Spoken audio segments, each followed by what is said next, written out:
innovation. B, facilitate the transfer of technology. I think that's quite clear. Is there anything that you feel as if the government should be doing that hasn't been highlighted? Is that okay? To the enablers in the room, I don't know whether, is that okay? Okay. All right. So we move to 4.2. The agency and the county executive committee members shall, for purposes of subsection 1.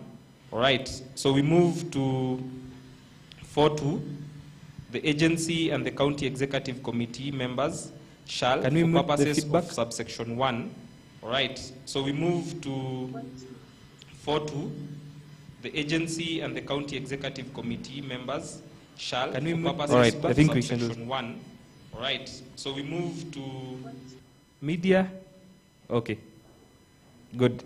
So subsection 2, the agency and the county executive committee members shall, for purposes of subsection 1, A. Yeah? Just for clarification purposes, by defining the agency in this particular bill, basically means the Kenya National Innovation Agency, established under Section 28 of the Science, Technology and Innovation Act.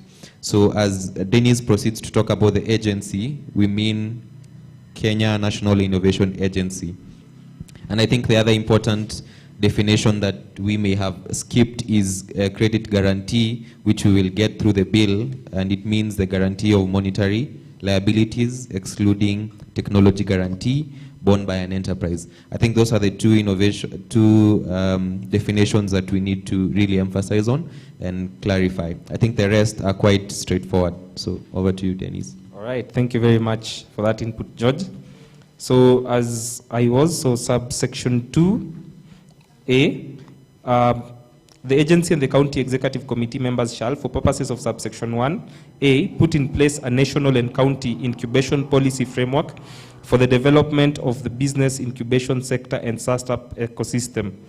B, enter into partnerships with local and international business incubators in order to promote the establishment of growth of startups in Kenya. C, establish programs for the certification and admission of incubators into the incubation program. D, put in place mechanisms that promote the development of business incubation programs. E, create an enabling environment for the promotion of business incubators, including fiscal and non-fiscal incentives to incubators and startups. F, establish public, online, and other platforms for access to information, including the establishment and development of startups, existing incubation programs, access to fiscal and non-fiscal support. G, keep and maintain a directory of startups and incubators. H, support any research and development activities undertaken by the startups. I, put in place mechanisms for pre-incubation of entities for this purpose, provide training and capacity building programs to startups registered under this act. J, put in place mechanisms to enable access to entities from marginalized groups through the use of quotas or mechanisms that match them to unused capacity in existing programs.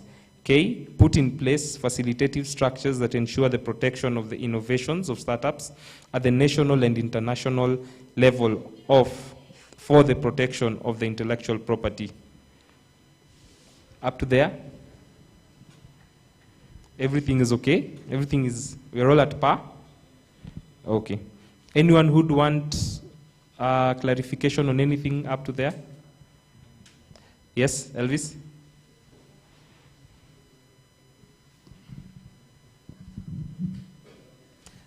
And let me just mention, as you comment, for purposes of the person taking down the notes, kindly reintroduce yourself and your organization, then put down your comment. So Elvis here. Is the mic on?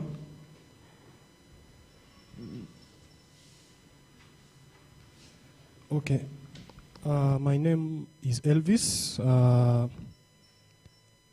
I'm a co-founder of a startup known as eMaziwa. I'm also a founder of a startup known as M-Foda. They are both agricultural startups. Okay, I have read the bill. a bit, and there is something I've realized. We are talking about startups, but have we really defined what a startup is? From the bill, startups have not yet been defined properly. As you can see in section part 3, section 8, clause 1b, is talking about a company that had been incorporated for the past 7 years. Can be defined as a startup. You can be incorporated to be a startup. So we need, first of all, to define what a startup is so that we can be able to engage from there. Thank you.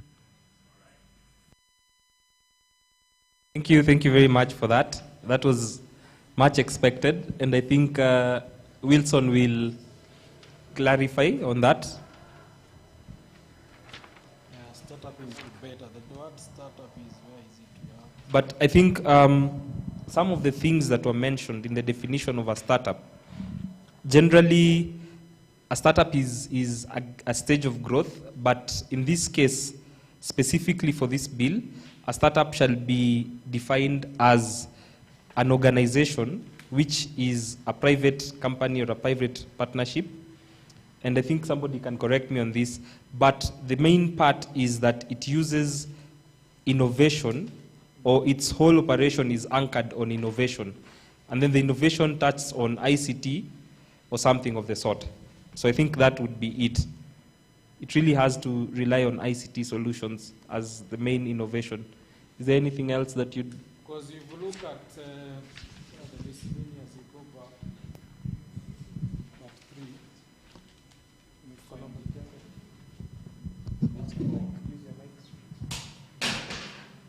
sorry.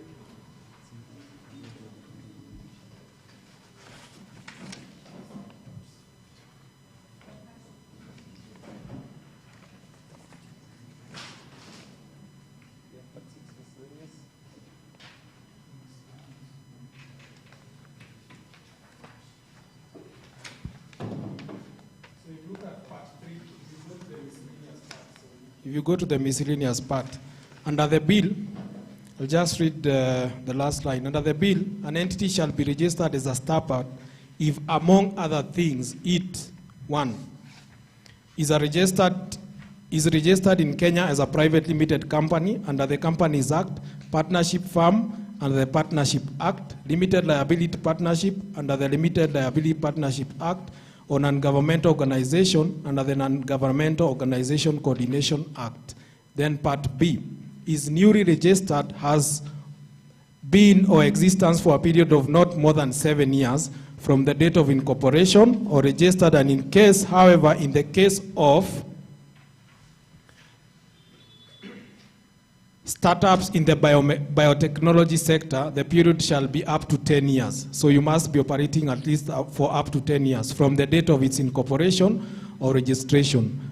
Then C, has its object the innovation, development, production, or improvement or commercialization of innovative products, processes, or services of it is a scalable business model, is wholly owned by one or more citizens in Kenya, at least 15%, sorry, I always confuse this with 15 years.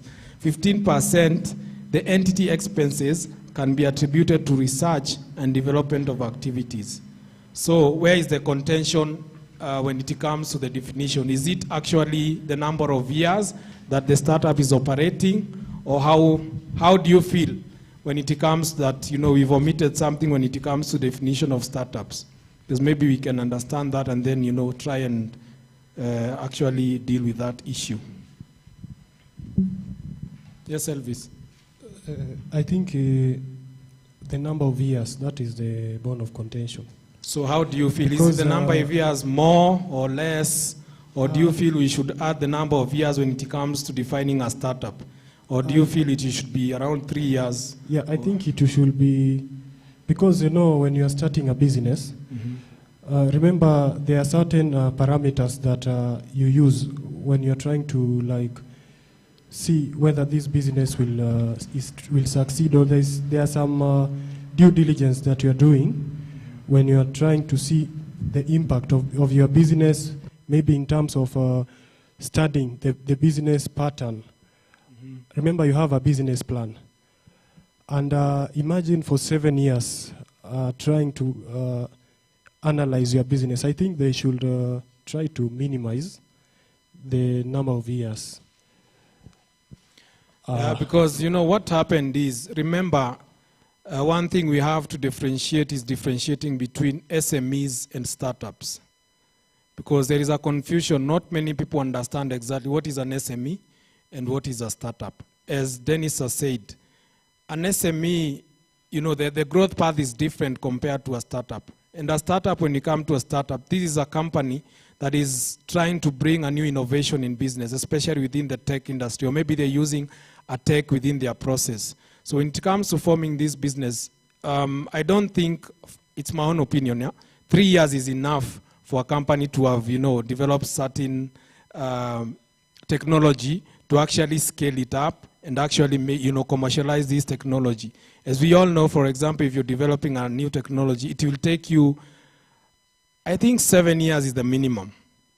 7 years in the minimum. Remember, we are saying that, you know, sometimes maybe a startup, you're starting from the idea stage. You've not gone to the market yet.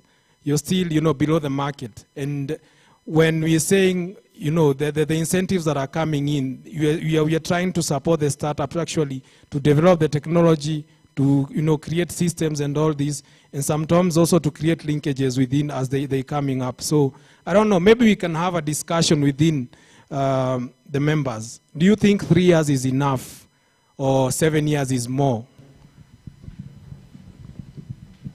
Because Elvis says, you know, we should reduce the number to 3 years, yeah? What's your proposal? 5 years.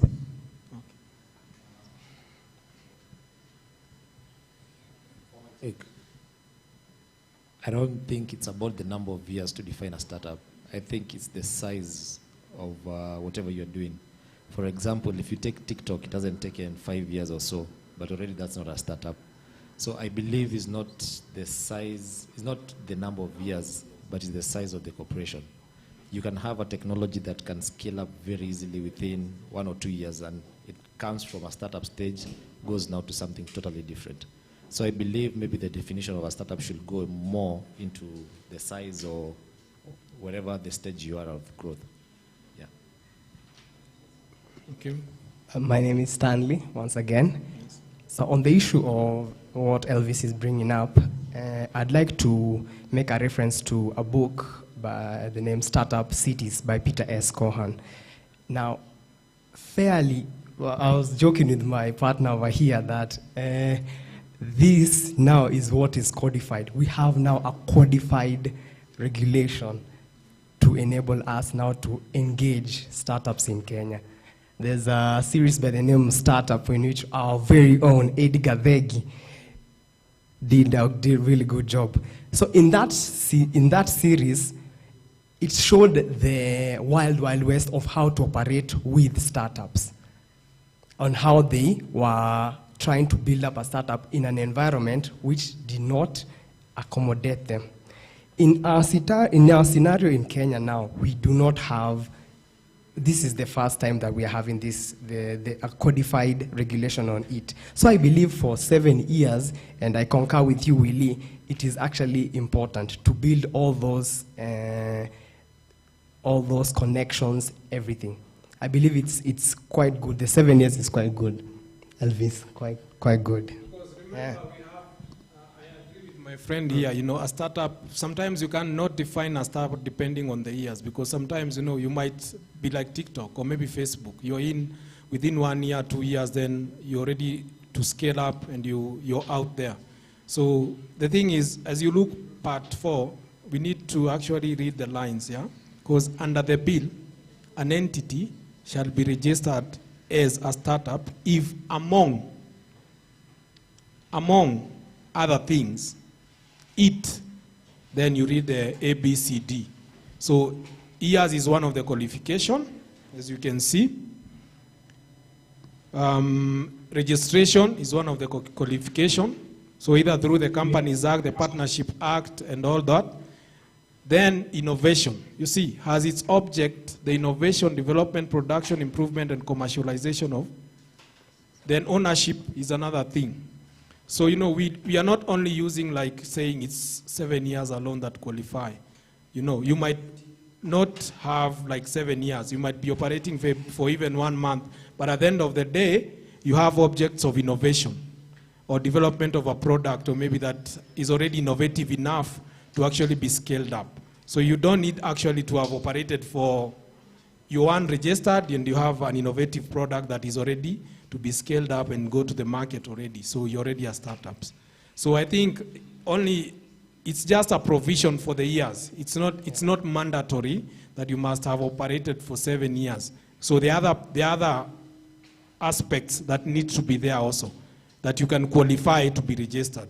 So if you go to the Kenya, because the agency is Kenya that will register all the startups. So if you don't have the 7 years, but you have an innovative product or maybe an innovative process or something that you feel is innovative, then according to them, they will assess and say, now you qualify to become a startup. Because remember, everything and all lies on Kenya to actually say, now this is a startup, this is not a startup.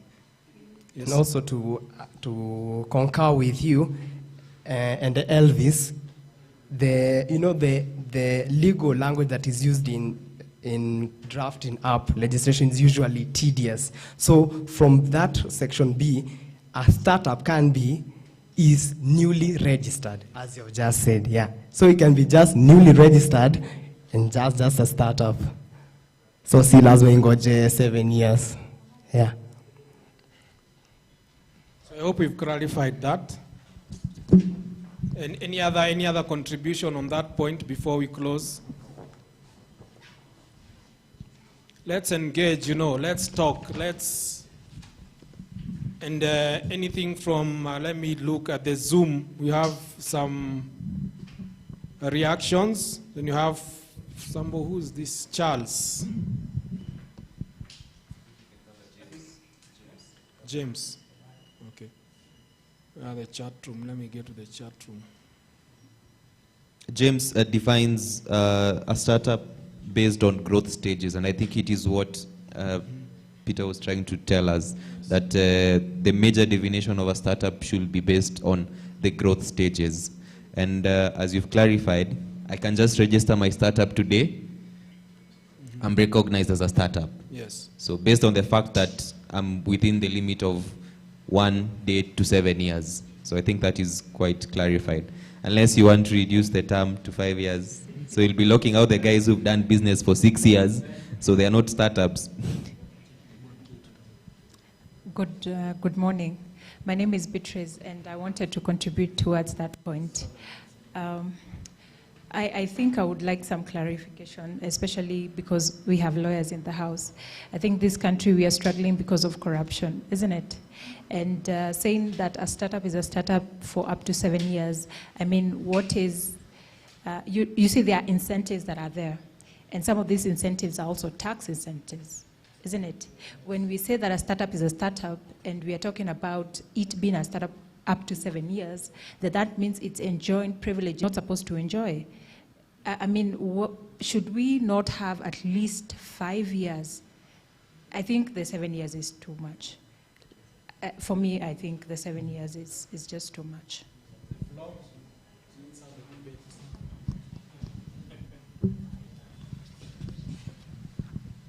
Okay, just to add on what Beatrice has said, there is a common, I don't know whether it's a research or statistics, that says that most startups fail within the first 5 years. So I think 5 years is still the benchmark, yeah, for me. Are we having any contribution from the Zoom? From the Zoom platform? Okay. So I think my comment on it as well, we need to change our perception on the difference between an SME and a startup. And this was very well explained by, what's this South African entrepreneur, Vuzi. And according to an SME, or what we call as small businesses, are businesses that are set up to sustain the owner. When you set up a shop, you want to set up a shop that will sell items to give you profit immediately. Then from the profit, you'll use to pay your rent and you'll use to sustain yourself. And that's the mentality of SMEs. But when you're looking at startups, the mentality is different. From them, their major or their main objective is the market share. And that's why you're seeing the acceleration of growth for startups is different as what we see in the SME sectors. I think, and a good example in Kenya could be Trigger Foods. You're looking at a company that's about 5 years old and has raised more than about 5 billion shillings in capital. Show me an SME that can do that within those 5 years. It's very different. The question is it profitable? It isn't profitable, because then for you to gain that market share, which is your main objective as a startup, it takes a bit longer, okay? Which then means after you've gotten the market share, that's when you're now starting to look at things like profit, how you're going to start having returns on the investments you've made, how you're going to start paying back your investors and some of the money, the debt you took, you know. So I think my contribution to it would be the longer the period, the better, because it buffers you, the risk is higher, okay? So I think for me, 7 years is okay, and if there is a provision, let it go up to 10.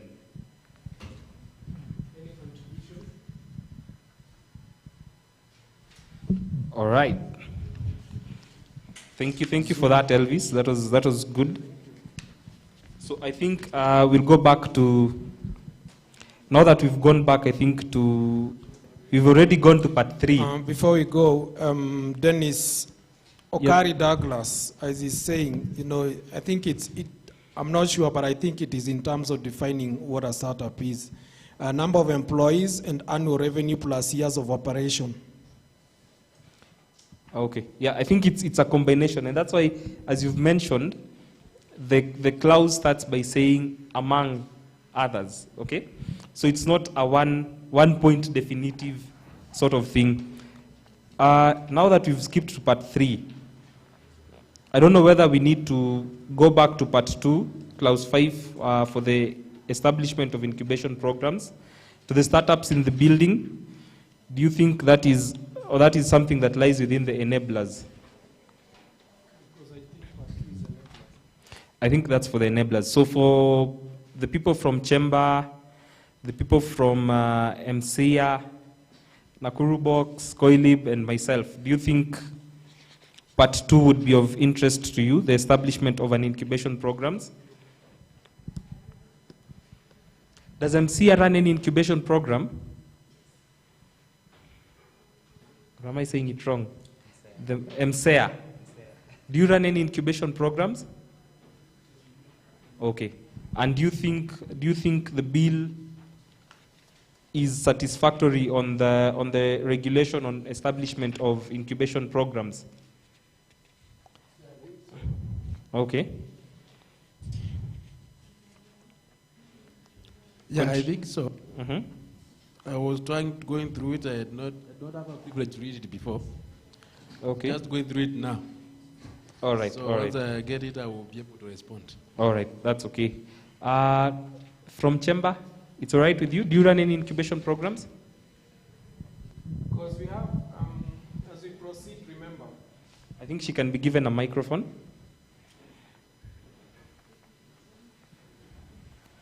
Okay. I'll reintroduce myself. My name is Linda Kagia from the Kenya National Chamber of Commerce. I'll start up with I understand the reason we are here is to give to add inputs. Yes. And I remember I don't know if you've concluded on the number of years. That is 1. Yeah, you can still 0 to. You can still make a comment. That's all right. Okay, I thought it should supposed to be 0 to 7 years. Yes. Yeah. Okay.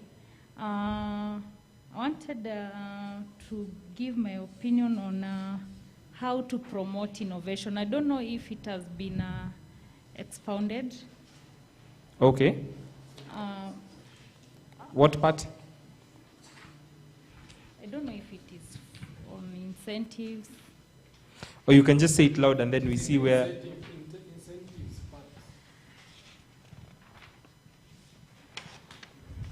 how I wish. Yes? How I wish our government, if you have an idea or you have a product, you want to give it to the market, and the government, you take it to the government supports you from the baby steps up to it grows with you up to when and helps you to develop that product. That is my wish, and it should be captured in the bill. Yes. Because in other countries you find people of 90s producing TVs, we import those TVs, and there are very young people who are producing such items. Yeah. And our youth are very eligible and they are able to produce such things. If our government can support you, be it to develop that product financially and give you a business-friendly environment, if setting a place, giving you a space where you can do such things, that is my contribution. Okay, I think that's quite okay. And it has been mentioned, but the beauty about your comment is that you've gone ahead to sort of clarify. And I think that's one of the things that we should do here today. When the government says it's going to promote startups and innovation in the country, then we need to explain how we need to be promoted. To the startups in the room, do we need to be given grounds, or do we need to be given rooms, physical infrastructure to set up some of these things? I know there's something about tax breaks or tax incentives, but I think Wilson can mention on that a little bit. But then we need to be, the reason why we are here is to bring out our opinions, to share out the struggles that you've gone through or you still are going through, and see how we could bring the government into play and assist you. So let's be specific as possible, kindly. So with that, I don't know who else would want to contribute on that, on the promotion of innovation. Elvis? The mic. So before we proceed, I don't know, because we were in part 2, so we are still shelving part 3, and now we are in part 5. So maybe we can go through, I don't know whether we shelve this. No, I think we go step by step because what she has mentioned is somehow covered in the bill, because what the government is trying to do is work with enablers and at the same time work with startups. Yes. But I think the one who championed this had an idea of, if the government is to directly impact startups, how will the logistics look like? And because for every county in the country, there is an incubation center, there are enablers. In Nakuru, there are almost 10 enablers. So how can the government work with enablers and reach out to startups directly, which is partly covered in the bill? So my opinion would be, we still proceed with how the bill is drafted, and then at the end we can now note what exactly is not in the bill that can be included. Yeah, because, okay, so we continue with, because the part she's saying, it's part 5, incentives for startups. So we go there? I think we can, now that we are there, we can flow with the spirit and with the energy that is within. Okay. We can finish up with it. Then as we go through the rest of the part, we shall skip it because it's already has been discussed. Nice, thank you. So I think, Elvis, you can just go on with it. It's okay. For me, I want to contribute about supporting the startups. Okay. I think the first thing that we should do, we should segment the startups.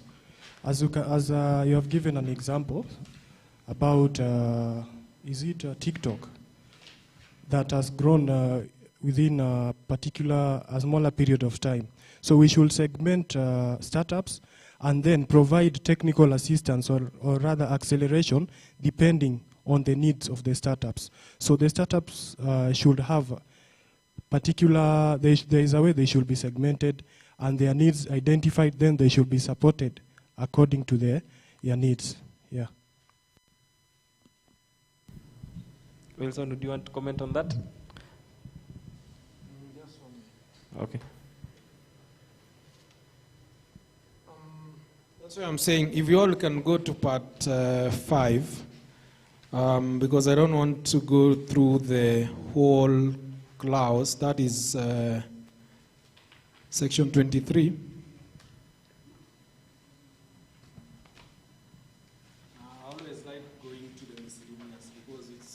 actually it's first, it is the summary. So you go to part 5 of the bill provides for incentives for startup. The bill provides the following incentive for startups. A, subsidized formalization of startups, the protection of intellectual property for innovation by startups in Kenya with international organization, fiscal and non-fiscal support, okay? One thing we have to note that is one thing, this bill is being discussed by the Senate. And as you can read through the bill, there's something that has been omitted and we are not very specific about. One, when it comes, we're just saying tax incentives, yeah? We are saying fiscal and non-fiscal support, and we are saying credit guarantee. So we've chosen these names very carefully because, you know, as you all know, or maybe, let me now tell you how it happens. Then if the bill is fronted before a Senate, then there are some things that needs to be avoided. And one thing is trying to make this a money bill. So this is not a money bill. Because once we say that we're going to give maybe this kind of tax incentive and specify the tax incentive, or maybe say we're going to support minimally, the minimum amount we're going to give in terms of fiscal support to the startup is a certain amount of money, then this becomes a money bill. And once it becomes a money bill, then it is not the business of the Senate to discuss it. Then all the money bills are discussed in the assembly, okay? And if we create all these and create it as a money bill, then it takes more time for it to be passed as a law. So the trick is that, you know, we're going to actually, you know, mention, we're not going to be very specific in terms of, you know, physical support, in terms of tax incentives that are going to be provided. Because one, it is being discussed in the Senate. And once it has been passed in the Senate, and that's why we have this discussion. So once it has gone through the process in the Senate, then it is going to be forwarded to the Assembly, because after then this Assembly discusses, then you go into the President and assented as to become a law. But before that, then we have to have the public participation and amendments made. And that's why we're saying, let's the bill pass through the Senate first, then it goes to the Assembly. Once it is in the Assembly, then we can introduce these amendments and be specific, because once it is in the Assembly, then whether it is a money bill or not, then the Assembly can discuss it, okay? But, you know, the trick is they are trying to speed up the process to make sure that, you know, it is smooth and we actually get, because we are targeting this bill to be law by December next year. So that's why on the incentive parts, all these things that we're saying, you know, giving support, giving spaces, and all this, it's actually covered if you look through. And one of the things is actually all the county government will be part actually to make sure that they establish incubation centers within their counties. And remember, right now we don't have that framework, or we don't even have a document that can actually, you know, coerce or make the Senate or the county to actually even provide for some budget when they are budgeting and say, now this money we're going to give it for stuff, because they don't have an obligation at the end of the day, because even we don't have a law. But if we have something that, you know, say at least some of the county government will consider and say, we are obligated to actually have incubation programs within our county. And because of that, then we're going to provide this amount of money to make sure we are supporting the startup ecosystem. Okay? So if we read through the bill, you know, part 5 of the bill, you'll see the incentives that you're going to be given. And maybe, Dennis, you can go through it part by part, because I'm sure we have some startups who are interested and also organizations. So maybe we can go to part 5 and actually go part by part, because we also have a fund that is going to be established. And we are not specific on the amount of money that is going to be in that fund. Remember, it's because, one, it's not a money bill. Maybe you can go through the part 5. All right, so we'll go through the part 5. That's page 412. 412. 421. No, that is 412. That is where we have part 5. So 421 is the miscellaneous part. Okay. Okay, so the agency and the county executive committee members shall put in place measures to support the establishment and development of startups and shall for this purpose. And I think that clause says establishment, it's start of startups and the development. So it's the development process of startups. A, subsidize the formalization of startups. B, facilitate the protection of the intellectual property of innovations by startups in Kenya and with international organizations. C, provide fiscal and non-fiscal support to startups admitted into incubation programs under this Act. D, provide support in the form of research and development activities. And E, provide such other support to enable the development and growth of startups registered under this Act. Can we proceed to 24? The Cabinet Secretary may, this is under the Credit Guarantee Scheme, the Cabinet Secretary may, in consultation with the Board of Trustees of the Fund, and where necessary for the development and growth of startups under this Act, establish a credit guarantee scheme.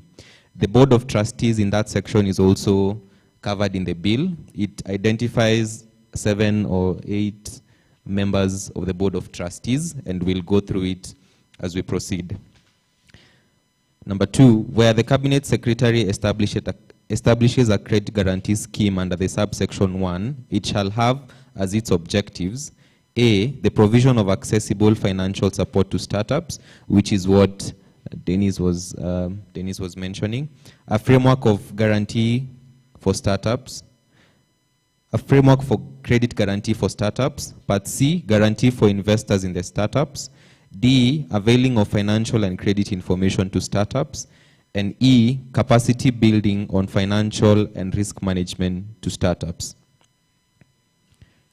3, where a credit guarantee scheme is established, pursuant to subsection 1, the Cabinet Secretary shall ensure that there is in place A, a strategy and operational goals that are aligned to the objectives under subsection 2, B, a criteria for eligibility and qualification for recipients of funding under the scheme, C, a criteria for monitoring and evaluation of projects undertaken under the scheme and the efficiency of the operations of the scheme, and D, mechanism for transparency, accountability, and reporting on the activities of the scheme.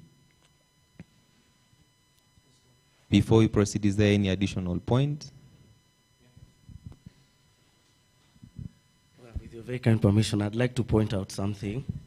There is the part 5, 23, section 23A, the part where they recognize that they would like to subsidize formalization of startups. I want to sparkle up a conversation on this because as you can see, one of the requirements is that you have to have registered with a company, a partnership, an LLP, limited liability partnership. That in itself is registration, yeah? And it takes some time, and it's tedious. It's very involving, it's engaging. Apart from the burdensome point, yet again, the Act in itself it has its formal requirements, which as you look at it also keenly, it will be burdensome. In that, there's also a lot of formalization processes that you have to undergo to receive even the certificate of incorporation under this Act in itself. You still have to, it's like double registration. That's my point. That we shall continue to discuss upon. There's the part B now, to facilitate protection of intellectual property and innovations by startups in Kenya with international organizations. So we have a problem here with how intellectual property is run in Kenya. As a matter of fact, I'd like to bring you to the attention whereby in Kenya we don't have a full act that deals only with intellectual property. In that right now we have piecemeals, we have an act mentioning this, another act mentioning this. So up to now we have an intellectual property act pending. It's still a bill, sorry, it's still a bill, it's still on the floor. And That's what I would like us to discuss further.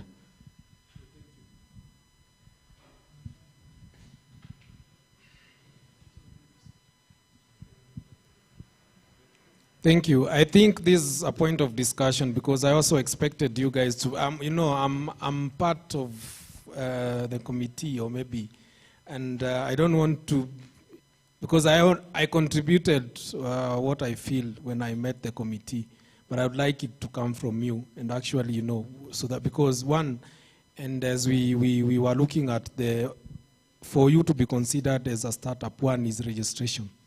So you must be registered as a company. And remember, if you're registered as a company, then there are obligations that you need to meet to the exchequer, okay? And as we said, you're a startup.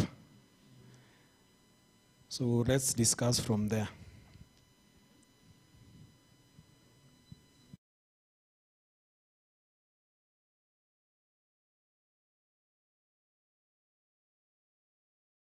Or startup before you admitted to the program. Because before you're admitted to the program and you're even eligible to be supported by the fund or maybe even, start, then there are other issues that you need to do beforehand. That is registration, as we said.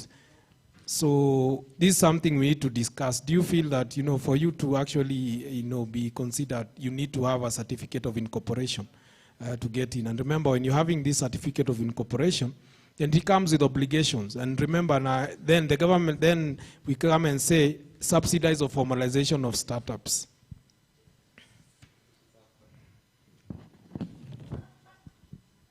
Elvis. From your point now, you're suggesting that we review the eligibility criteria for startups? I think so, because we need to hear from the floor, because remember, for me, I have my own feelings when it comes to registration, or maybe how I feel about registration of companies. Remember, as we said, these are startups, and one of them, is an issue where you're trying to bootstrap your operations to make sure that, you're developing your process or maybe your technology. And when it comes that, for you to get registered, then you need you need money to do that. And once you're registered, then you need also to, submit your taxes every year. And this is one of the mistakes that we're seeing young people, starting out or maybe starting business. They think when you register a business, then they forget that you're going to be supposed to submit your taxes. And if you don't submit your taxes, then there are penalties that you receive from KRA every year. And this time, you're not actually even making money. You're trying to even develop your product and get into the market. So do you think that this is something that needs to be reconsidered when it comes that, for you to be eligible to be admitted to the program, then you have to be actually a registered company? Probably to top on to what we are discussing at the moment, I think by the time you decide that you want to start a business, and the first thing that you do is register your business. Even before you go to Safaricom to get a till number or a pay bill, or even get a premises and you want to get a license, you have to register your business. It's the initial stages. And same to this bill, for you to be considered as a startup, you have to have a registered business. My opinion will be, if you are required by the law to register your business when you're starting any business, why don't they have a clause as you're registering your business and ask you, are you a startup? Or do you meet the following criteria as you register your business? So that it simplifies the process of registering to become a startup. So you ask that question when you're registering your business, either a sole proprietorship, which is not covered in the bill, because most times, if I'm a young person and I'm starting my business, do I have 10,650 to register a company? Or do I have only 1,000 to start up my business? Why can't I take the money that I'm using to register a company and put it in stock or put it to sort out my expenses? So I think even registering your business as a sole proprietorship should be considered in this particular act. And as you're registering for your business, let it be covered when you're registering your business, so that it simplifies the process and it meets both ends. That's my opinion. Okay, George has already said what I wanted pertaining to sole proprietorship. Because, you know, for a youth, you have an idea. Let's say you have a prototype and you are starting to establish your business. The least that you can do is to register as a sole proprietor.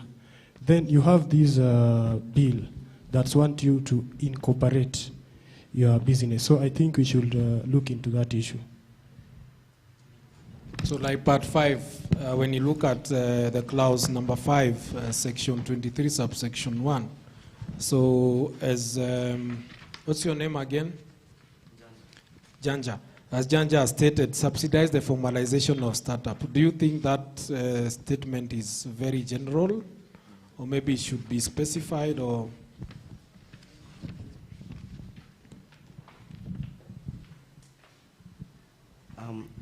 I would also like to point out something small, in that when they mean formalization, you know, like there's also compliance. Once you start, you're starting a partnership or you're opening a company, you have to comply. And compliance means with exactitude to whatever the act requires you to do. Once I'm starting a company, the company in itself will find itself like you have complied to the Companies Act 2016. You have to make sure to the letter that you have complied. Yet again, in the startup bill, there is compliance, formal compliance. That's what I'm talking about. There's an issue here, in that there's double registration, double compliance. And you know, some of these things, as we've all concurred, they are monetary. You'll be expected to chip in, go back to your pockets to do all this compliance. Actually, there's something that will have to be really considered is the conflict of laws. That once you've complied with the Companies Act or the Partnership Act, what happens again when you have to comply with the startup bill?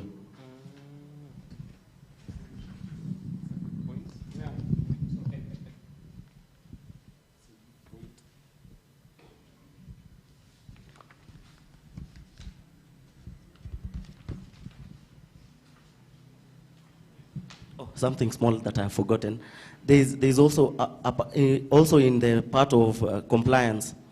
What happens if you're deregistered as a company, yet you're still registered in the, like, once it passes from a bill to an act? Like, one of the requirements to be in this bill is that you have complied, that you're an LLP, you're a partnership. What happens when you're deregistered from that, yet you're still registered here? I think you'll have to be deregistered because the criteria states clearly is registered in Kenya as a company. So once you're deregistered, then it means even on this other startup act, you're also out. Okay. Expound on that. I think in terms of deregistration, which is covered in the bill as well, let me just read through. The entity has submitted false or misleading information in its application. B, the application does not comply with the provisions of this act. C, the entity does not meet the criteria specified under this act for the registration of a startup. So already, if you are deregistered as a company, already you are deregistered as a startup according to this act. And finally, the objects of the entity are likely to be pursued for an unlawful purpose or used for a purpose incompatible with public interest.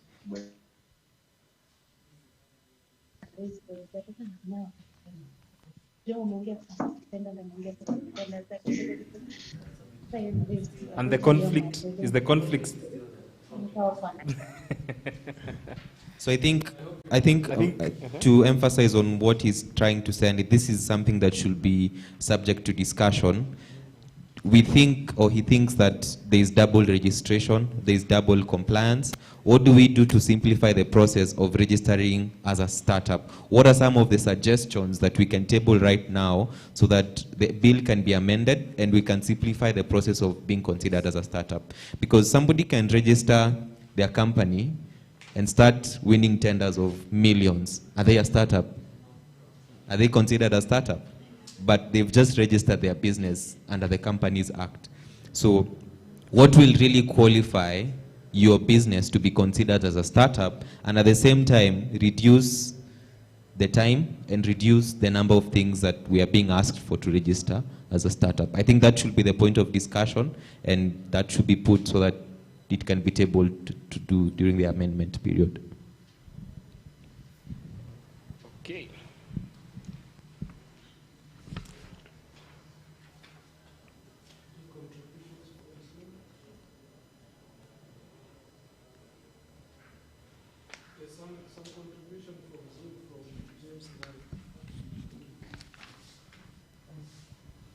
All right, so contribution from James Ngare.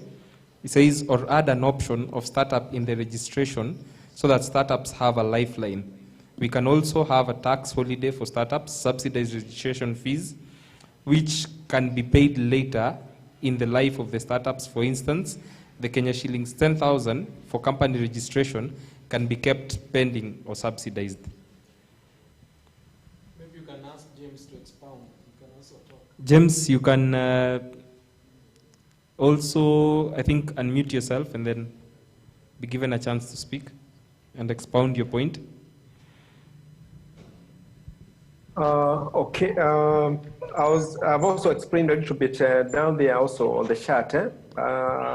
My point was the concern that some of the people who are having these startups are youth. And when it comes even to the amount of money required even to do the registration is actually an issue for them. And when it comes to even the process of even getting the funding, even for some of the innovations, it may also take time. So it means they need all the support that they can be able to get.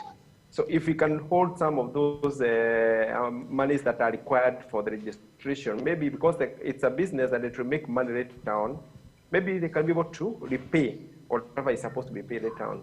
Although I have also put an option where maybe we can go like the NGOs way, whereby they can have like the NGOs are registered at a board. So like startups can be registered at the startups board of their own, so that they are separate from the SMEs and the like. So it will be easier for those who have the innovations or the startups to get a lifeline of their own. It could. That's a good opinion. So registration of startups as an entity by itself. The registration of a startup is a startup. But you see, the bill provides the provision after you've registered as a company or an LLP. So I think then that would be some of the opinions that will be noted down, and we revert it back to the team in Nairobi. That those are some of the issues that have been highlighted. Then also, I think, on my opinion, the criteria for being considered as a startup also is the same for the criteria for being allowed into an incubation programs. And this is for the enablers in the room. For those of us who've run incubation programs, remember we accept people both from idea stage as well as those who are prototyping. And I think some of the criteria like registration, owning an IP, I think that is quite overboard for some of the people we work with here in Nakuru in context specifically. And I know Wilson also shares the same opinion. So is there a way we could revise the eligibility criteria to allow even for somebody who has an idea? Because it's very hard at times, you see, with an idea alone that you haven't prototyped or tested, that means you don't even know whether it's going to work. It's very tough for you to register a company for something that you're not really sure it's going to work. So then that also, I think, is something we need to revert back to the team in Nairobi. Any other comment on that part? Okay. Part E, I have an issue with it. Which part? Part 523E. Okay. It says, provide such other support. I feel it is very open. Provides it will leave room for, it will leave gaps for other issues to crop up. I feel it is very open. Yeah. Or what is the feeling of the other people? Provide other such It's quite support. vague. Provide such other support to enable development and growth of startups. That one? Yeah. Yes. It is vague. It is very vague. It is open to other issues. Yeah, actually, we don't know what other support means, so we should know what's the meaning of other support. Yep. Yeah. I think we can suggest what kind of other support do startups need. Yeah, because we With, need actually- yes. We need actually suggestions. Yeah. How do you feel that we should actually state this? Apart from the ones that are mentioned here, what kind of other support do startups need that we can suggest to be amended? Oh, that goes back to my previous suggestion, that we need to segment these startups. Someone has just talked about someone has an idea. We need to have segmentation, like this one is in the idea stage, this one is developing, something of the sort. Now from there is when we can be able to tailor-make their needs, and so that we can provide support according to the stage they are in. Yes. Yeah, I think that's, and you had actually mentioned that before. So I think in part of the comments, let's include the grouping of startups according to the different stages that they are in, and this will be based either in terms of the revenue they are having, or in terms of the capital they've raised, in terms of the number of employees, the size of the operation. I think now we can work out a criteria through which people can actually be able to group these different startups. All right. So I think any other thing on part 5, which is incentives for startups?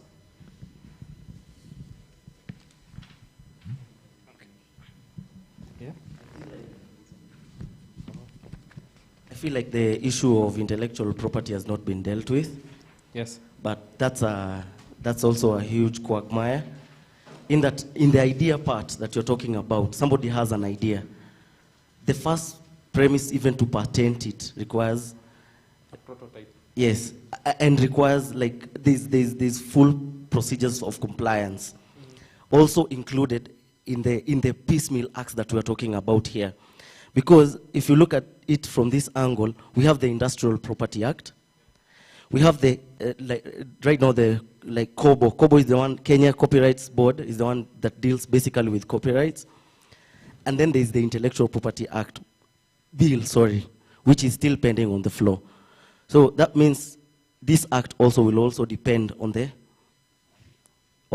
issue, the IP bill being passed, or something of that sort. Because in the piecemeal and you've complied with them, yet you still have to comply with the IP bill that is still on the floor. There's a huge quagmire here. It's something that is not really clear on, mostly on compliance, even registration. Yeah. I'm talking about there's some conflict of law. But now, you see, my friend, we have, now on the issue, this issue now of the concussion of different laws in bringing out this issue. As I had stated earlier, that the book by Peter S. Cohan, Startup Cities, the idea in Kenya, this is it's a foreign thing to us in itself. And there are levels in which we have to reach, enable for all these laws to come and merge together. So I believe for this act, for this bill, we'll have to give it a chance for it now to merge itself into our Kenyan scene in itself. That's why he's raising all those issues. Because in the practice of it, that's where we'll be able to now to point out all these issues now. And all those, what Linda was saying, the other support. The bill is just for house management rules. Basically what's bringing it up. That's why it's nebulous on some points, on some issues, as Mr. Misheni had brought out. But what I believe that we can go through the bill, then once it comes into fruition, all these issues will bring themselves forth. That's what I believe. Okay. That's good. And I think before we get away from that point of IP, with the entrepreneurs in the room, have you been able to apply for any intellectual property rights, and what was the experience like for you? And if you haven't, why haven't you? Is it that the process is too complex? Is it that you don't even know where to start from? Because then that would guide on what kind of support we need when we're going to implement, when we're going to suggest the kind of support we need in terms of IP rights. To the entrepreneurs, Munchies. Yeah, so for us it's a bit different because you cannot basically, what they say, you cannot patent a code or patent something of the sort. So when you're looking at an idea and then somebody does the same thing. So for us, what we did is just basically copyright our logos, copyright our things. At the same time, for somebody who's starting up, that may be a bit expensive because now they'll charge you maybe 10,000 to copyright, wait for that 2 weeks to do something else. So as he's saying, intellectual property rights is very different depending on other guys. Guys who are doing maybe agricultural stuff may have to do their own patent, their own things. For technology, I don't know how we'll deal with that. And then maybe you guys can advise us. Because now somebody will come, copy-paste what you're doing exactly, and then you cannot take him anywhere. Even rather than saying Munchies, just put an S, and then you can't do it really anything. Yeah. So it's something that is of concern, especially for the tech bit. I don't know how we're going to deal about it.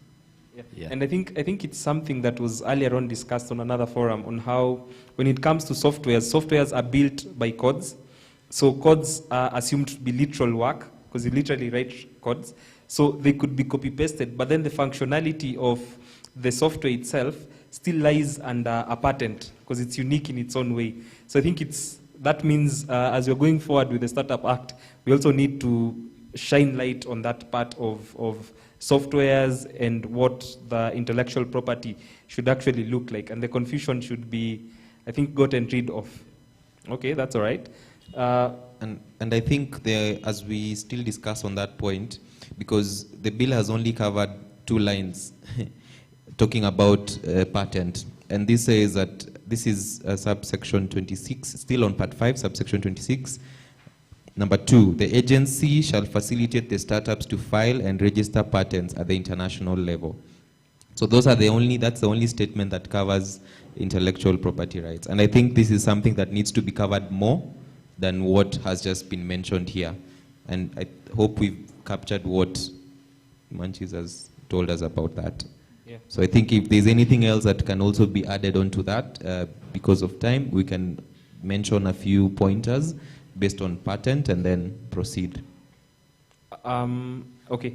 I think the other thing would be for some of apart from the copyright, which is registered under the CoELIB, the Copyright Board, for the rest of the intellectual properties like the trademarks and patents, you have to go through KIPI. But from the bill, it says that the agency should facilitate. So and I think it's a point of clarification. Does this then mean once the act is put into play, will we be applying for these intellectual property rights through the agency, or would we be still going through KIPI? The agency will just facilitate. What does facilitate mean? I'm not sure, but my assumption is that we know all. It's not, and I'm not going to. It's not a study that has been done, and because I'm assuming most of them, the minimum you can apply for a patent in Kenya and get it is around 3 years. As I said, these are not somewhere somebody has studied that, but that is the notion. Yeah? But as we know, this process takes a long time. And when we were in the committee, actually the issue of IP arose. And as we said, it is only one line that covers the issues of IP. And then the thing was that Kenya, the Kenya National Innovation Agency, and KIPI will be working together, because at the end of the day, it's like they're working on the same space. But now, in terms of support, it's not clear how are they going to support. Are they going to speed up the process? Are they going to provide, a training on how to go about it? Are they going to give you monetary support? So it's not clear on exactly the support. So maybe that can be noted. And probably another proposal that I would like to ask Munchies and any other tech startup in the space, if you want your idea to, or rather your product to be unique to yourself. That means you own the patent of your product. What are some of the things that you like to propose so that they can be considered as rightfully yours? One of the suggestions I would like to table is, if I want to make my product mine, what do I do? What do I patent exactly? Is it the process of how somebody or a user goes through my app? Is it the design of the app? Is it the content? Is it the name? Can we say that anybody who registers a name that is or alike to what mine is, then that is infringement of the copyright, right? If somebody copies the design of my application, that's already an infringement. If somebody copies how a customer goes through my app or how the process is from registration to buying the product, to buying the service, to the last phase of even delivery for Munchies, are they copying what I'm trying to do? So what are the specifics to mention or to table so that this can be documented? And we can say that for any technology startup, if you go against this particular criteria, then you're actually copying the product. So I think I'd like to hear from Munchies on the same. All right.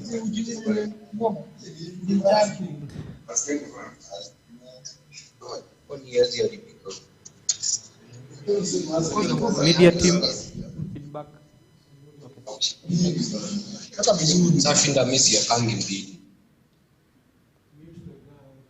All right, thank you. All right, I think the main challenge with tech is this. You cannot really maybe patent a process, let's say from the time somebody downloads an app or does something. I don't know, it's usually a worldwide challenge whereby you cannot really say this is, unless maybe you patent the code, of which is also very difficult. Somebody can do it in PHP, somebody else can do it in something different. But what I think is we can build something around the idea or something around the brand. Because what will happen, you'll see somebody starting a cab and then somebody copies the exact same thing and then just changes the name. So if you can build something around it, that can work well. I've been thinking of ways where you can, I don't know, come up with legal things around it, but it's very difficult. Yeah. I really like that point because I think it's very common, not only in Kenya, but also in Nakuru a lot, which we call the copycat mentality. Then within the bill, is there a way that as an eligibility criteria, uniqueness can be part of the criteria, whereby if we have Munchies, which is a food delivery app, can we then have criteria that then if somebody else applies to be a startup, can they show the difference between them and Munchies and ensure that the difference is something that is quite tangible? Because then if the difference isn't there and it's just copying the same thing, if they are left out and Munchies is within the program, then the support or the, let me say, the incubation or the support they are receiving, whether it will be tax incentives, whether it will be access to investors, then will then give them an advantage, which will see them go a bit higher, be more successful than the one that wasn't accepted in the program. Could it be something that could be listed? Munene, the lawyers in the group, I think it's something. It goes back to what Mr. Misheni was saying. Mm-hmm. If we streamline all those acts which deal with intellectual property and also registration of businesses or any entity, once we can be able to identify the distinct, I'm getting from that distinct factor on how to seclude that idea of yours and streamline it through all those acts, then it can be hacked. Okay, yeah. That's good. So I think, yeah, that's quite okay. Then a suggestion that I think we can put down as a comment, this is from me and I don't know what the others feel. I think at times dealing with KIPI is hectic as an individual. Can we then suggest that for intellectual property rights, can we make applications as startups through Kenya? Can we make it through the agency? Because I think the agency is the government can fight the government by itself, which would be a bit more easy as compared to an individual. And the financial part can also be highly regarded, because I am very sure it costs and it's time consuming. because I know just the legal fee in itself for somebody patenting is 45,000. That's what's provided by the ARO. So that can also be clarified, because you have a brilliant idea, but you don't have the means to materialize it. That can also be considered. Yeah, I think that would be good, where the agency now provides the support, whether it's the legal support or whatever it is that you need to apply for the right. Yeah, I think that's it. So for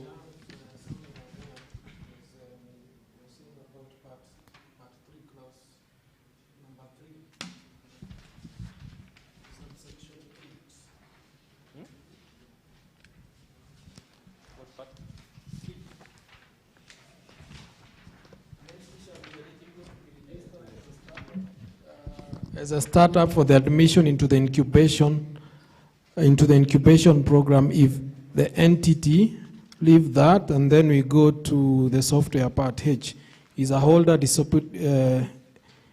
depository or license of a registered patent, or the owner and author of a registered software.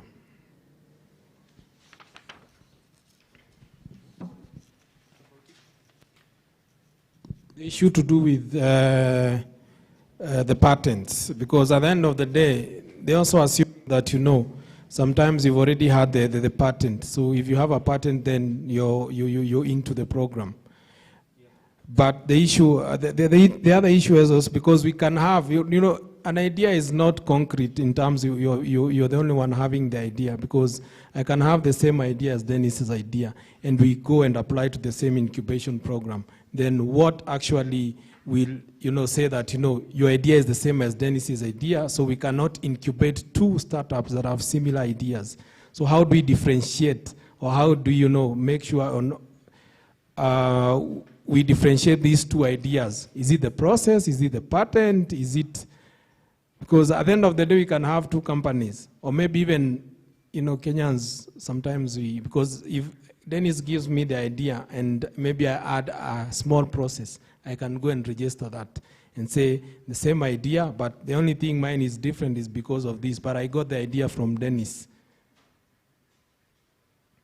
So how do we differentiate between two similar ideas coming into the program, and they need to be considered as startups?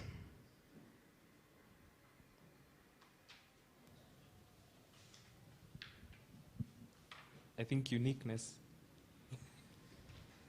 So I think how do you once define? the thing is, it is, as long as you see what you've said, if I give you an idea and you add a process or you add something into it, then that's okay, because it's your own.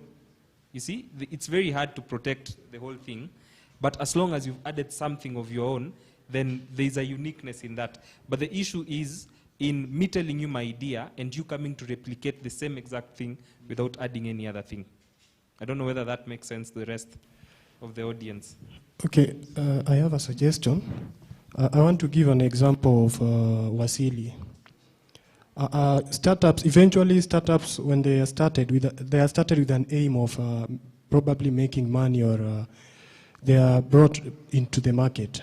Now, if I give an example of Wasili, Wasili copied Uber and brought Wasili here in Nakuru. Then immediately we had more than 10 startups who were the, what do we call them? Those taxi hailing apps. More than 10.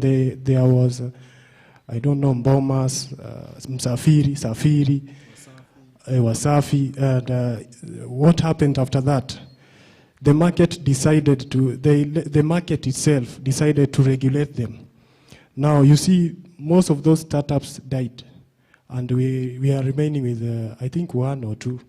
So what if we allow the market forces to determine this, how those startups are going to survive in the market?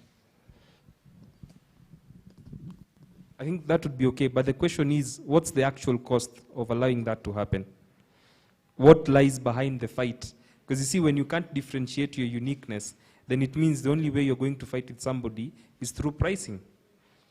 And that means the lower you go, the lower I go. The lower you go, the lower I go. At the end of the day, you're destroying value that you could have prevented. So if there was a way that we could protect you in the first place, and I think that's the whole thing about the Act. It's supposed to be there to provide a buffer to some of these startups. It's supposed to be a way through which they're going to avoid some of these small wars that actually destroy value, you know. So I think we should consider on how we could avoid that instead of letting it take place. Okay, to add on to that, you have said that, let's say I want to register in an incubation program. Another person want to register in an incubation program. Now, using your criteria, you might decide that maybe I'm fit to be able to participate in that program, and maybe not allow the other person. Will that not allow the issue of monopoly? Yeah? A startup will begin monopolizing the particular industry they are established in. I think one of the uniqueness can lie within your location. Uniqueness doesn't really mean the process of doing things, but it could be in Nakuru, then I'm the only one in Nakuru. That's unique. If I want to start a hailing cab, a cab hailing business, if I'm the only one in Nakuru, then if I apply for incubation or an incubation program in Nakuru, then I am unique because I'm the only one in Nakuru. That doesn't stop somebody else from coming from Nairobi or something else. But then remember, we are not creating a monopoly, because if you come with a process that is a bit different from ours, then that is your uniqueness. Then that allows you to access the program again. Then it lies to the question, it lies to the same example that you gave. For you as a user, what's the difference between Wasili and Safiri? Apart from the applications and the names, what's the difference? Is the user experience different? Is the process different?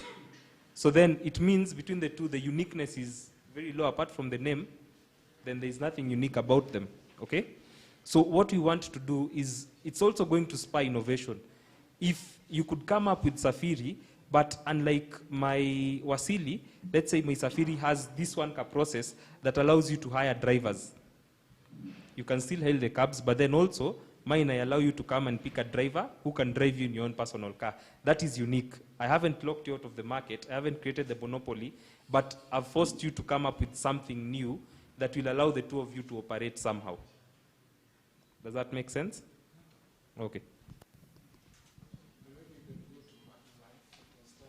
So I think your time is, we had allocated 2 hours and we are almost done with that. I think the subsection that we had not covered was on training and capacity building. Subsection 25, the agency shall put in place a program for the training and capacity building of startups under this act, and shall for this purpose establish a platform setting out information at the national and county level of government on A, existing incubators, B, available training programs, C, mentors and resource persons, D, projects under existing incubation programs, E, available fiscal and non-fiscal support services, F, business information necessary for the management and development of startups, and G, such other information as the agency shall, in consultation with the county executive committee, member consider necessary. Subsection 26, 1, application for grant or revocation of patents. The agency shall facilitate the startups in the application for grant or revocation of patents and institution of legal action for infringement of any intellectual property rights, which is part of what we were discussing. And number 2, the agency shall facilitate the startups to file and register patents at the international level. Subsection 27, the Cabinet Secretary shall, in consultation with the Cabinet Secretary responsible for matters relating to finance, put in place measures for the granting of fiscal incentives, including tax incentives, as shall be considered necessary for the development of startups in the country. I think that clause specifically talks about what we were discussing earlier on about the money bill. So this is quite vague so that we don't move it to become a money bill. Subsection 28, a startup shall be encouraged to cumulatively achieve growth objectives as set out by the Cabinet Secretary by regulation. And I think that is the end of the part 5, which talks about incentives for startups. So if there's no any other point to add on to that, I think we can finalize on the support for startups. Linda, I don't know if everything is covered for what you raised. Because this part was raised because of Linda.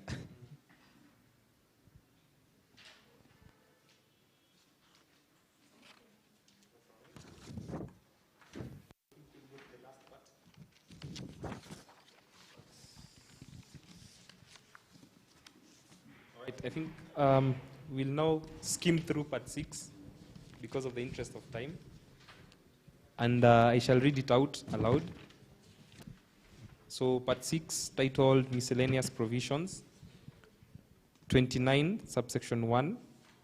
The Cabinet Secretary may make regulations, generally for the better carrying out of provisions of this Act. 2, without prejudice to the generality of subsection 1, the Cabinet Secretary may make regulations, A, on the conditions and process for the exemption of startups from registration fee. Okay? And I think on that, okay, let's move to B. The Cabinet Secretary may make regulations, B, on workplace and labor issues with employees, independent contractors and service providers, C, on commercial transactions, including product development, production, corporate partnering, advertising, marketing, and sales. D, on employee benefits and compensation. E, on protection of intellectual property rights. F, on the relationship between founders and employees. G, for the reporting and accountability by startups under this Act of the funds utilized by them. H, for the deregistration of startups. I, for the grounds and process of refusal to admit an entity into an incubation program. J, for the advertising and impact assessment of the measures of startups. K, for incentives to invest in innovative startups. I'll go through clause 30. The Science, Technology and Innovation Act is amended. A, in subsection 1 of section 29 by inserting the following new paragraph immediately after paragraph P, into brackets PA, provide financial support to technological innovations registered under the Startup Act. B, in section 32, 1, by deleting subsection 4 and substituting therefore the following new subsection.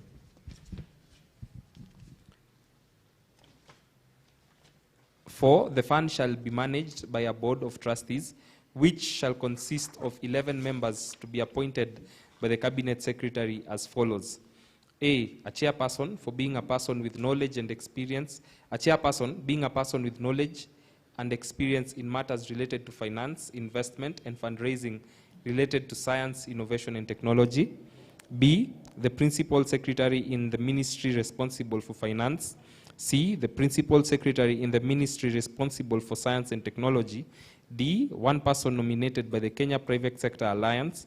E, one person with knowledge and experience in finance and investment nominated by the Kenya Bankers Association. F, two persons with knowledge and experience in the fields of innovation, technology, and entrepreneurship.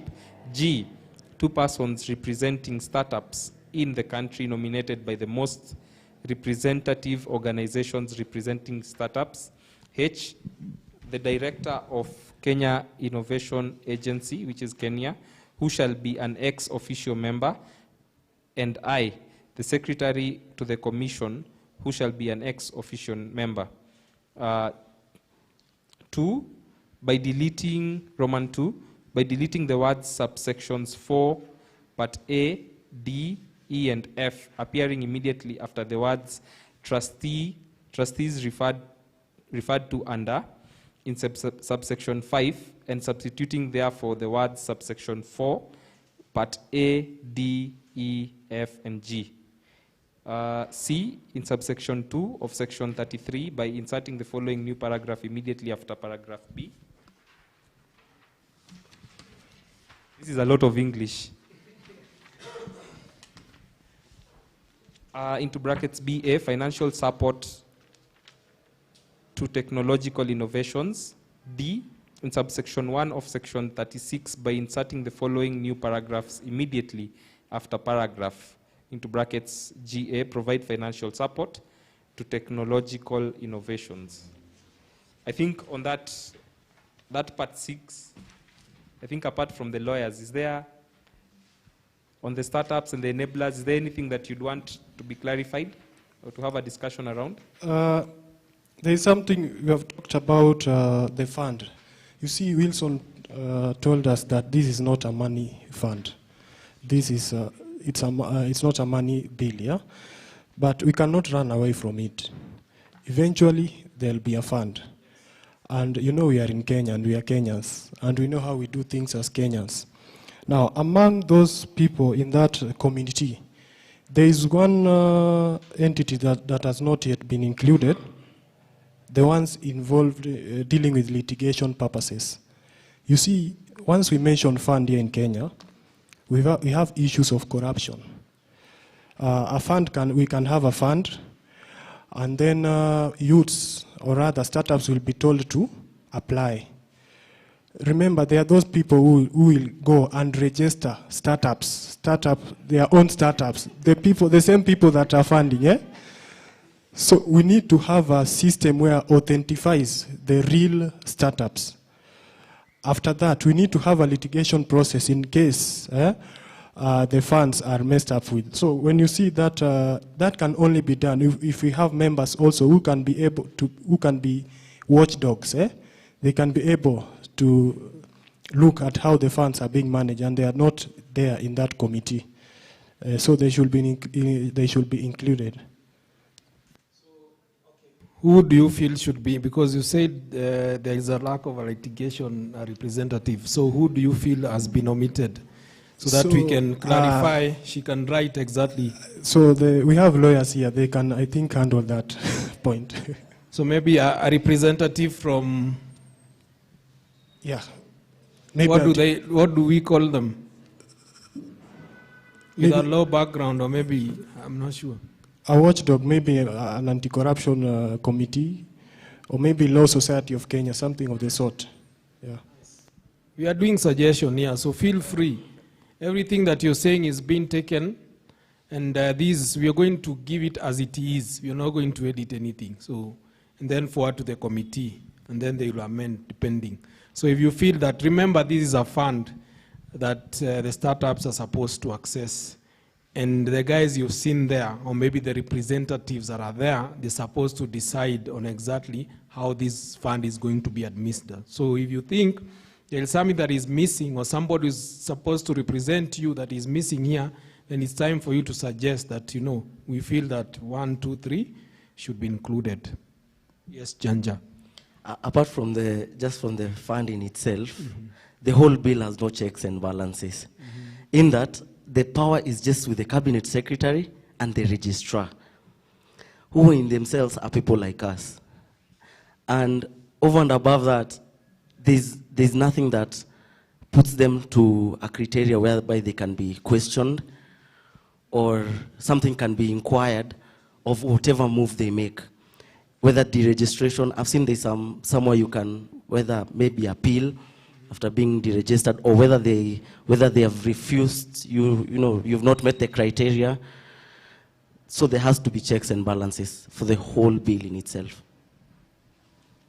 To add on to that, as professionals who are also facilitators as the legal profession, we are also in a new environment also, because it's also growing. We have to interact with people like Manchis, people like Ina Elvis, for in order also us to gel with them, because it's as we are saying, it's quite new. So also in our undertaking to serve their needs, we also have to understand them. And that's the purpose why we are here, to get that. Yeah. Nice. So we need a legal representative somewhere, inside, somewhere.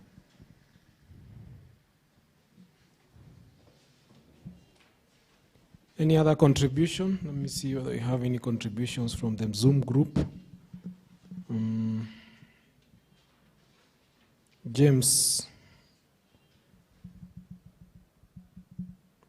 maybe we can give a chance to James to explain, because he's asking who shall they report to, who audits them. James Ngari on Zoom.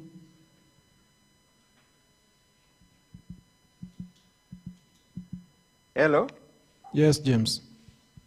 Yes, the issues or the concerns that the other members have raised about the accountability issues, because we don't want to get to a point whereby maybe a year down the line, we actually asking questions, how many startups have been supported by the fund, how much money was given to the fund, and who actually has been auditing or has checked what they have done with that money.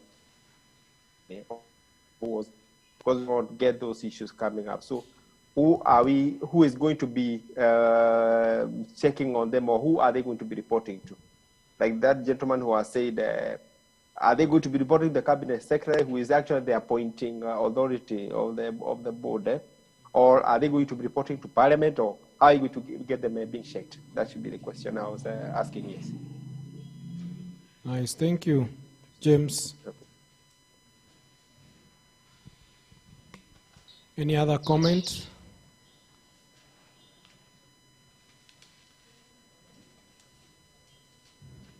Because we are past 14 minutes, so because we are done with the clauses, yeah? I think one concern that I have, and it's a part that we've not covered that well, and it's the registrar, part 3, registrar of startups and admission into an incubation program. I think one of the concerns I had was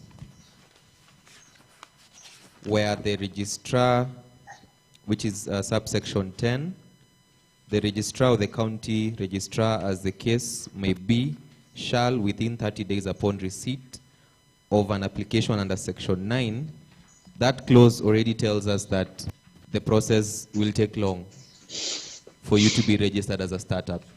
And does this mean that for you to enjoy the benefits of being a startup in the country, you have to wait for at least 30 days, or rather, for a period of 30 days for you to be considered a startup? And this already also boils down to what our legal friends were telling us. There's a lot of duplication of registration and compliance. So if you're being told that the registrar can take up to 30 days for you to be registered as a startup, that's a question of concern, and that is my opinion.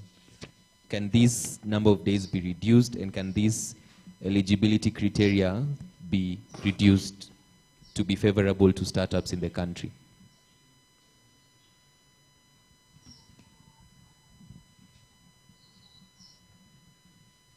Because as we even go to subsection 11, we are being told that the registrar or the county registrar, as the case may be, shall, upon entering the name of the applicant in the register, issue to the entity a certificate in the prescribed form. Meaning, when you're registered as a startup, you will even get a certificate. And that means that even for investors coming on board in the country, or we have events that will actually support startups, this will be something that will be common. Do you have a certificate of startups in Kenya? If you don't, you're already disqualified being considered as a startup. So if they are taking 30 days for you to get a certificate, already you might miss out on some opportunities that you would have gotten when that number of days would have been less. That's my opinion. Oh yeah, I had a query when it comes to eligibility. I haven't read really the whole document. My question was, is it only eligible to companies that are registered, or is there an age? For example, somebody retires, he's 70 years. He registers a company, wants to be a startup. I think there's no age limit. It's no age limit, so it's open to everyone. So what happens to the youth who really have the ideas and who don't have the capital to basically inject to the ideas and want to grow? That's where we're saying you might be a newly registered company. Because then that's where we're saying we need to actually reduce on the regulations of getting into the startup program. Because then we see sometimes you have an idea. You are not registered. You're not, you don't have the 7 years, you don't have the technology innovation that they require, and all the only thing is that you have an idea. Maybe given a platform to actually pitch on your idea, then you are eligible to get into the program. Because then, yeah, that's an issue, because money is also an issue when it comes to developing an idea or maybe starting a business. Because at the end of the day, as you said, if I'm 70 years and I'm out of retirement, then I have the capital maybe from my, what they call it, retirement benefits or something. But if I'm a youth and I have the same idea, then it will be difficult for me to actually initialize my idea or maybe concretize my idea and try to make it an idea that I can present to the program to actually be admitted. Maybe I think they should have another criteria when it comes to the advantages, so that you don't see guys maybe coming from Safaricom. We have now M-Shwari, now they register it as a startup. And basically they have different potentials. No, it's true. Because it's true. Because now you see Kenyans will start taking advantage of the whole, I'm now a startup, so you can register in that ecosystem and enjoy the facilities. I think that was covered, whereby for a company like Safaricom that has been in existence for about 20 years, it's not allowed to register or to register a subsidiary company and then have it registered as a startup. It isn't allowed. Yes. Or as an individual. Yeah, or maybe something of the sort. Okay. Yeah. All right. But I think on the part of the youth, access to capital was an issue, or access to funding was an issue.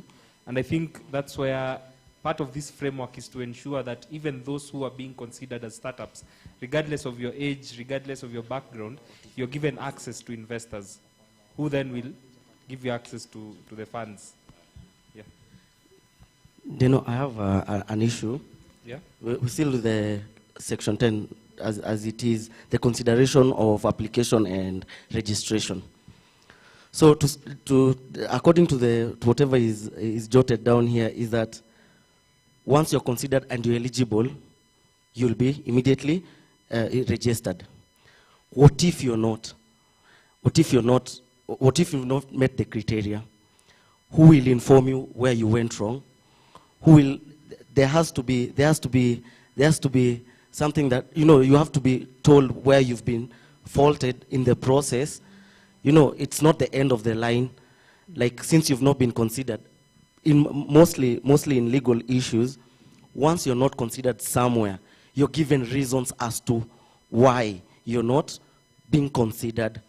So there has to be a balance where, that's what I'm saying, there is no check and balances, because once he said we can't register you, that's the gospel truth. You're not going to be registered, but you've not been told why. Where did you fault in the process? What criteria has been used in the consideration, whether or not you'll be considered? Okay. That can be, I think, noted and topped up onto subsection 14. 14. Yeah, which talks about application from an order of refusal or deregistration. Or a person who is aggrieved by the decision of the registrar or county registrar under this party may, within 30 days of being notified of the decision, apply to the cabinet secretary for a review of the decision.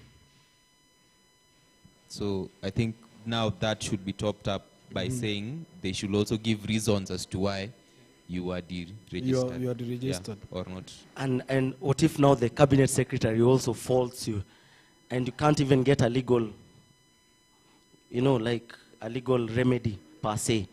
That's what we are also inquiring, because as we've just looked at the whole bill, we've concluded that the cabinet secretary is just basically is God. Whether he says yes or no, whatever he says flows, whatever he says goes.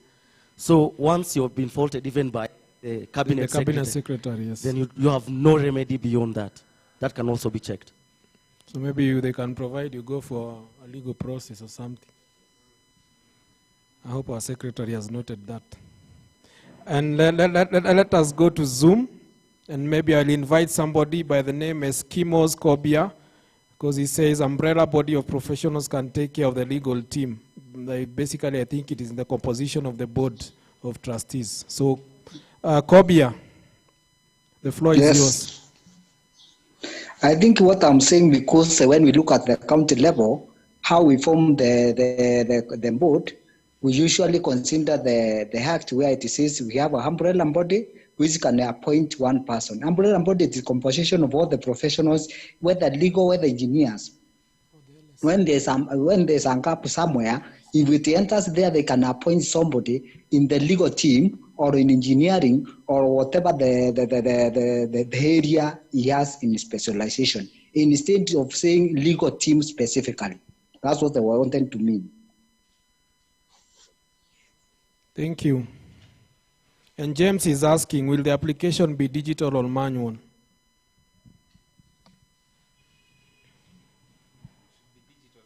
I think that's not covered in the bill, and I think it's something. Because that there's should be somewhere covered. they're saying they will have a digital platform, but I don't think it is covered in the bill. We need to actually know this. Mm-hmm. It's a point of clarification. We need to clarify that. And let me see. Registration. Register of startups. That is part 3, subsection 15. These legal junctions, I don't understand. Which is a subsection? Which is all this? Does it provide number 15? This is a register.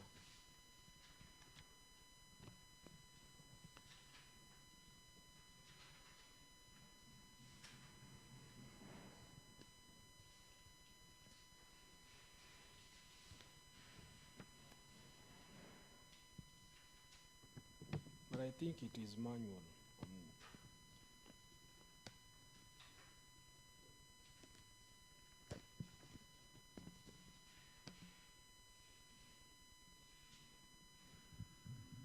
I think a point of inquiry as well, as you're looking at that, is they've looked at provisions for deregistration, and most of them are based on the compliance, isn't it? But have they outlined a process that shows what happens when I'm on my year 7, when it's time for me to stop being considered as a startup? The exit, is it there? The exit from the program. It's there? No, it's not there. Okay, so I think the exit also needs to be highlighted as well. What is the process? Are you going to be notified? Is it an immediate change on your year 8? All the tax exemptions and everything, all the burdens released unto you, is there a process?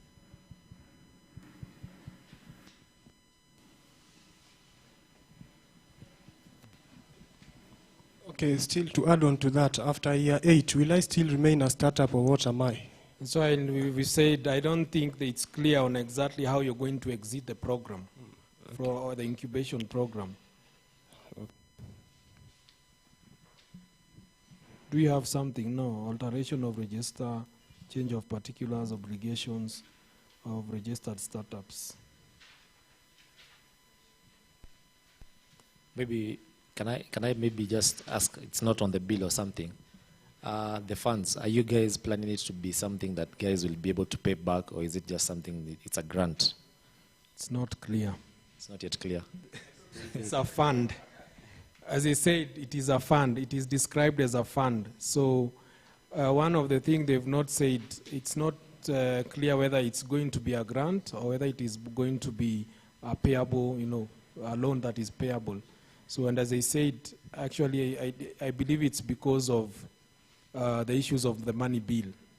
Because, you can't say exactly that you're going to give you grants. So we only say that we're going to create a fund that will cater for. Because you can't say that it will be a grant or maybe a loan that is payable. Then, because then if it is payable, then we need to have conditions on how it is going to be paid. Okay, if it's a grant, we need to have conditions on how the grant and who will receive the grant. So we also need to have a criteria on choosing who will receive the grant and who will not receive the. So you see, so generally for ease, maybe as we go through the process in the assembly, then these are some of the things that need to be very clear, and I think it will be part of the amendments. So as secretary, you note that. Somebody was also inquiring something, whether there's a limit of how many times you can register. Let's say they faulted you. once, twice, do you still give up, walk out? Maybe after the cabinet has decided, and the cabinet secretary. So we need something. It is not clear also on how many times you can go back and register and go the same process. You know, the cabinet says, the cabinet secretary says, no, you're not eligible, then I come back. So we need to actually be very clear on that. So it's not clear.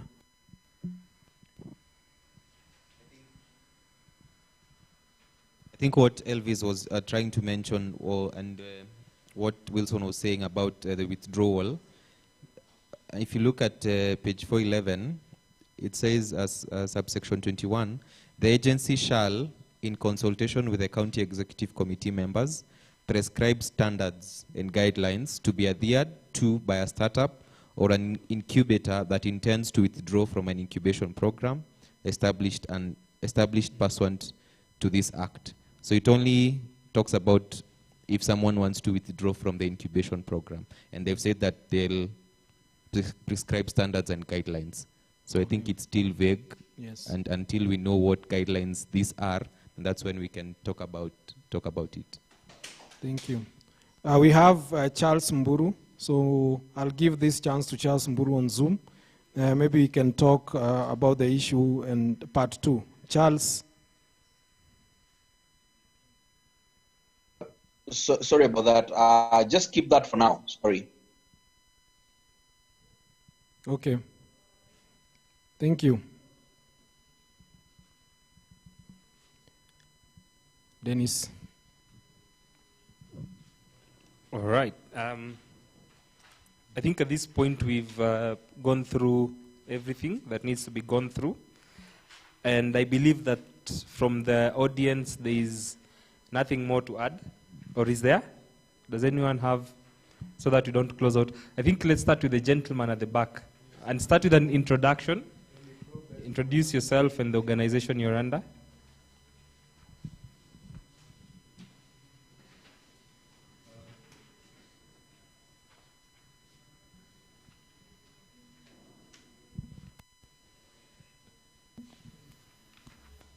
Is the mic on? Yeah, it's on. Okay, thank you very much, dear panelists, for the good work that you're doing. Now, my name is Kissinger Anthony. I come from an organization by the name Storm Theatre House Educators. Storm Theatre House Educators is under creative economy, and we are working here in Nakuru. Now, my concern is all about how we can involve also the creative economy in this program. And part 5, this is a certification of incubative, clause G. That's where my question or my concern is. This is all about education, qualification, and also maybe the expertise. As we understand that. What's the number of the clause, please? Part 5? Is part 5, certification of incubative. Are you there? Part 4 or 5? Oh, it's part 4, Sorry, it's part 4,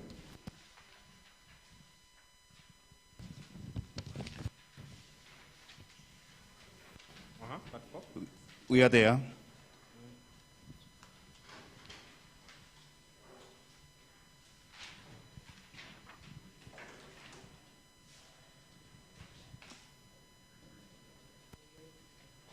Yes? Yeah? Okay. We understand that this clause speaks more maybe on qualification for you to be considered as a part of the startup. But now, when I talk about creative economy, we find that some of these members, they don't have that whatever. I mean, enough qualification, maybe in terms of education, okay? So my question is, how will the agency address these young performing artists also to be included in this program as a startups? I think you want to go first? All right. I think your concern lies under the definition of the startup, which then shows the eligibility of an organization to be considered as a startup. And I'm happy you have categorized the kind of people you're working with into the creative sector. But one thing we mentioned is at this point, the startup bill really focuses on ICT-based organizations. Organizations that are fostered on innovation, and not any kind of innovation, but innovation that is backed up by ICT and technology, technological advance, something of the sort. Okay, so if there is a way, do those creative enterprises use technology in any way? Yes, we have films. Films, they are there under ICT. Yeah. Then I think, yeah, then you qualify under that. What, is there a criteria specifically that you highlighted that seems like it's putting you out of the picture? I think to elaborate on the part 4, what you're specifically mentioning is certification of incubators. Yes. And that is, and an incubator in this case is, for example, the associations or the organizations in the Nakuru enablers. One of the examples is Nakuru Box, Prosperous Coach, CoELIB, Startup Grind. Those are the organizations that will need to meet this criteria to be considered as an incubator. Well, the bill is to regulate and to be able to provide a framework for even an organization coming up to say we want to be an incubator. We need to have a criteria to be considered as an incubator. So part 4 specifically talks about organizations that want to support startups, organizations that want to host these incubation programs, organizations that want to be part of the conversation about supporting businesses, supporting startups. So part 4 specifically talks about enablers, enabling support organizations, entrepreneur support organizations. I hope I've clarified a bit on part 4. If I may ask, the organization that you're under, do you consider yourself a startup or an enabler? Already we are enablers, not okay. startups. Okay. Yeah. Okay. Is your issue well addressed? Yeah, covered. Thank you. Okay, thank you. Any other person? I think Elvis.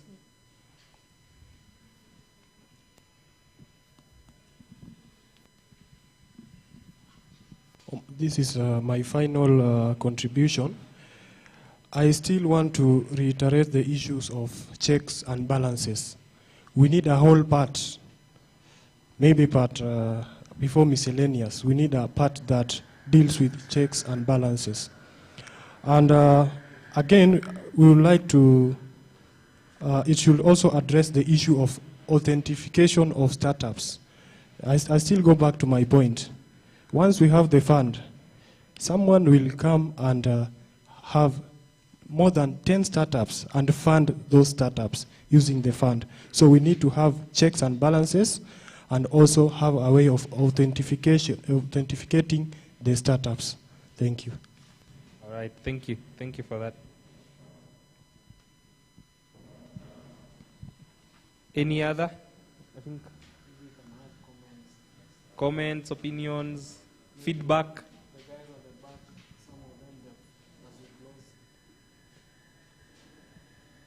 Well, let's put it as feedback.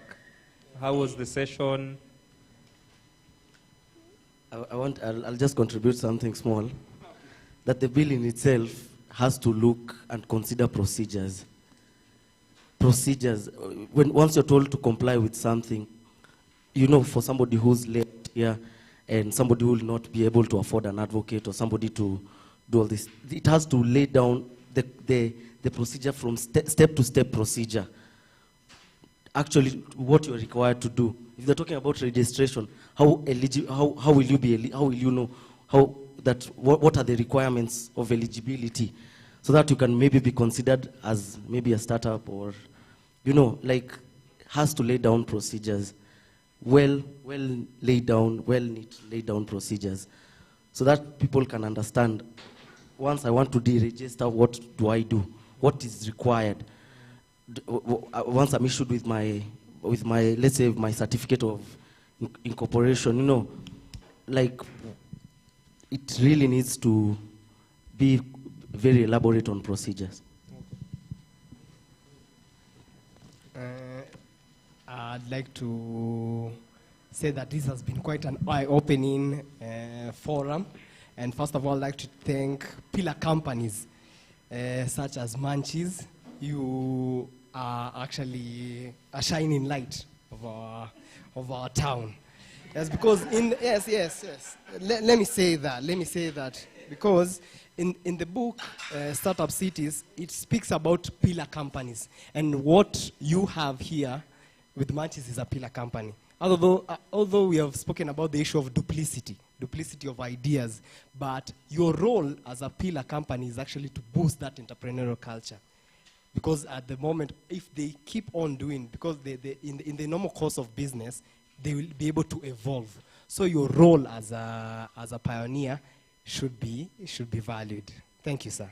And also the other partners who we have engaged with, the enablers also.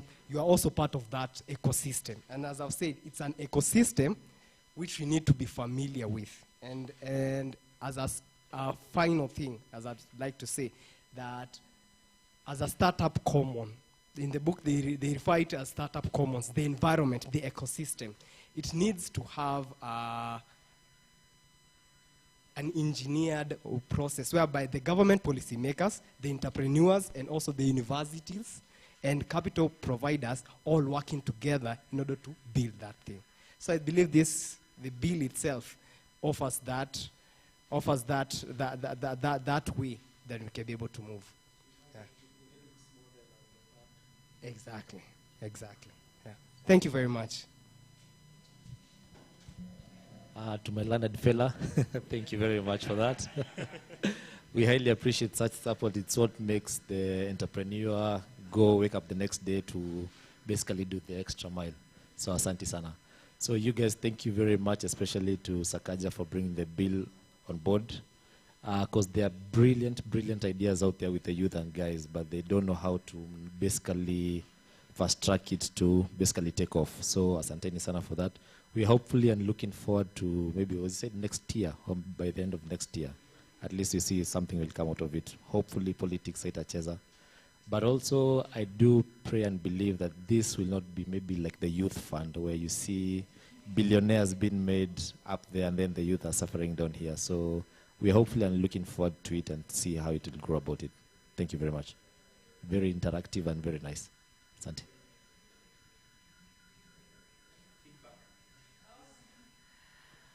Okay, I've loved this session, and I hope if there's a platform where you can share with us, so that I can share with members, so that they can also add their input. That is my request. We thank you for this opportunity. We have actually learned a lot, and the bill itself sounds great. Just small iteration from here to there.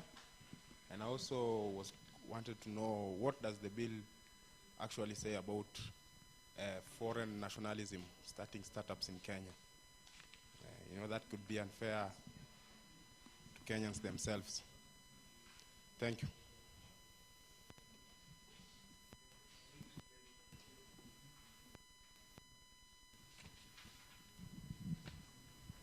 I think just introduce yourself, sorry. My name is Kevin Sang. We are a startup, Border App Limited. We deal with logistics and delivery. I think if you look at the clauses of the registration of startup, I think it clearly states that one, you must be a Kenyan citizen. So you're safe.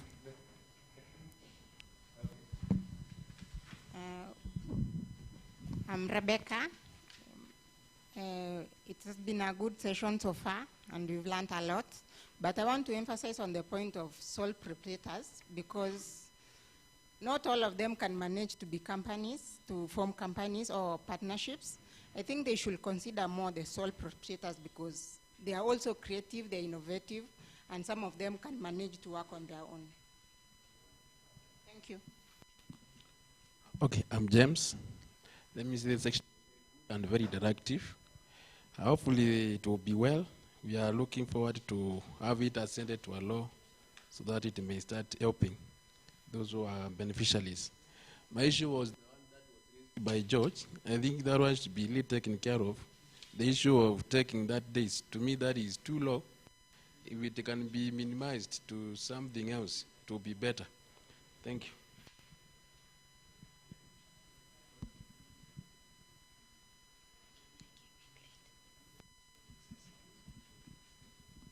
Hi everyone. I came in a bit late, but my name is Eunice Kemama. Mine is a startup. It's called Taskivico. It deals with construction services and products. So I hope to be having more questions by the next forum soon. Thank you. Thank you. I also came a bit late, but I'm happy for the forum has been very, very interactive. I've learned a lot. Personally, I came to learn about this program through a friend from Lodwa. I didn't know that there was this program, public participation. So I'm happy. I think even when reporting back to the guy who sent me to come and represent, I think I'll give a very, very positive information about the forum. Thank you very much, guys.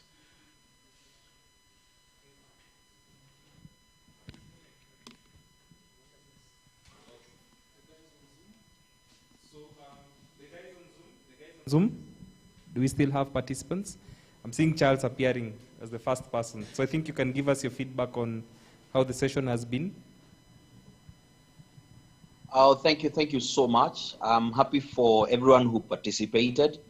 I am Charles, Director Startup Grind Nakuru. I'm sorry I was not able to attend. I'm having a cold, but I'm having a flu, but it's not a COVID one. I'm happy because of the way the bill has been presented. It's something that we have been fighting for a couple of, I would say, months or years.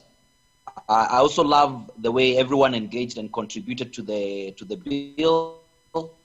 Hopefully, we can get this thing done and not having it take more than the estimated time. And also want to thank the presenter of the bill, that is the Sakaja, Sakaja. Also for everyone who participated, Manchis and George also for giving up the venue. I apologize from our contact from the county government. Hopefully, we will try and get back to where we had actually initiated our discussion. So we will take from where we left off. So thank you so much, everyone. I appreciate it a lot. I think on Zoom next would be James. Is James still there? Yes, I'm here. Yes. I really appreciate for the opportunity to participate actually in giving comments and suggestions. This bill. I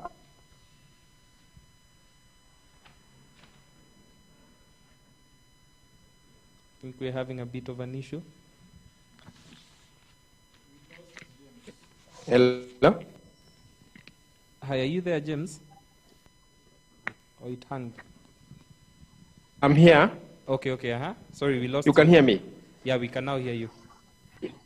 Okay, I'm saying I'm actually very happy that I was able to participate in value for the startup in the country through this Kenya Startups Bill. And I hope it comes to fruition and so that it can help the startups that are out here that need the assistance. And thank you very much. Thank you as well for joining us. Any other person on? I can see Wesley.